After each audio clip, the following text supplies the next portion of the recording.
Now, let's talk about practice exams and exercises.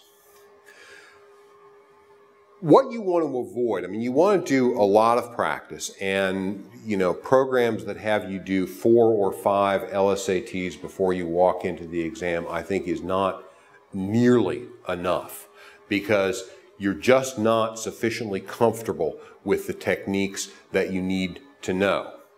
But for any practice exams or exercises that I select for clients based, you know, from old LSATs that are not exams but are pieces of exams that are designed to focus on weaknesses, trying to lock in emerging strengths, just trying to spot check sometimes to make sure that we are where we think we are on certain kinds of questions.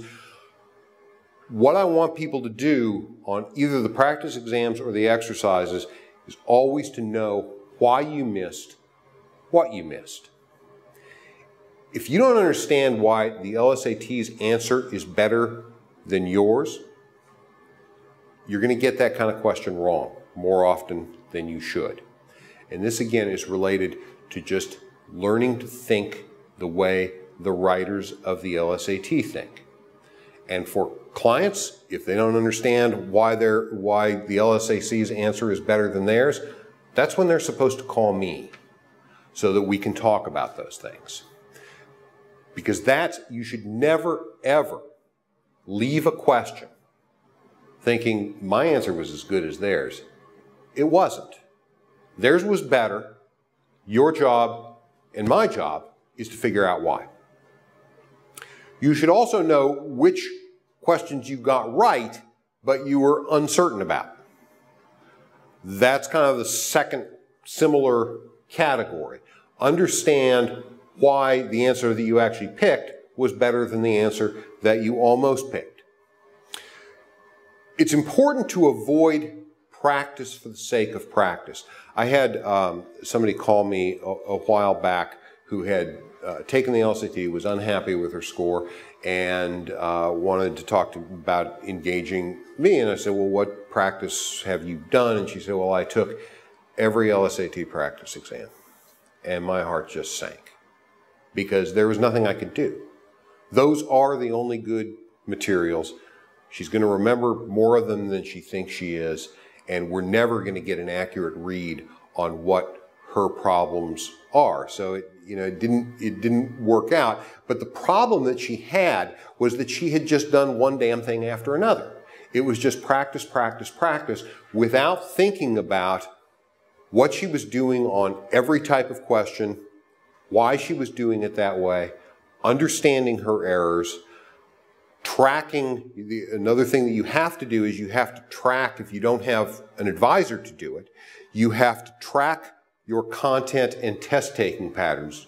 Have a database that indicates what kinds of questions you're missing and focus on those. Track your test-taking techniques.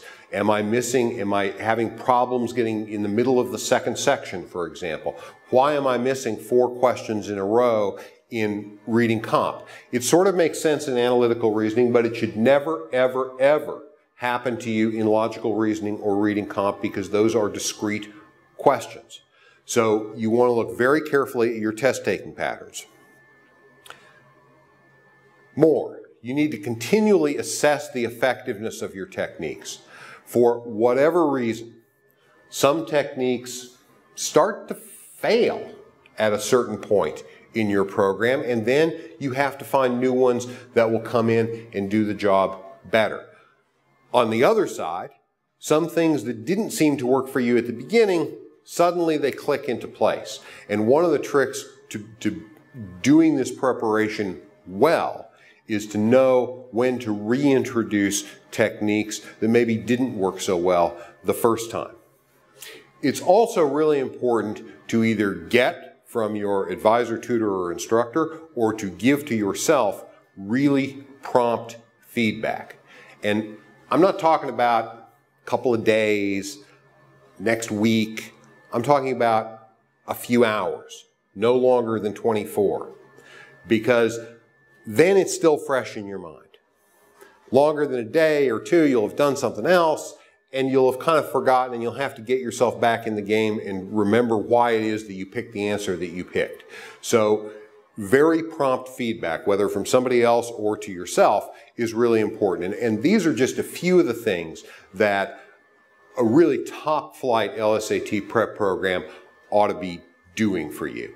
If they're not doing it for you, you're going to need to do it yourself, because you're not going to be able to achieve your best LSAT score and therefore your best law school admission and financial aid opportunities without doing those things and constantly monitoring how your preparation is going in the ways that we've talked about.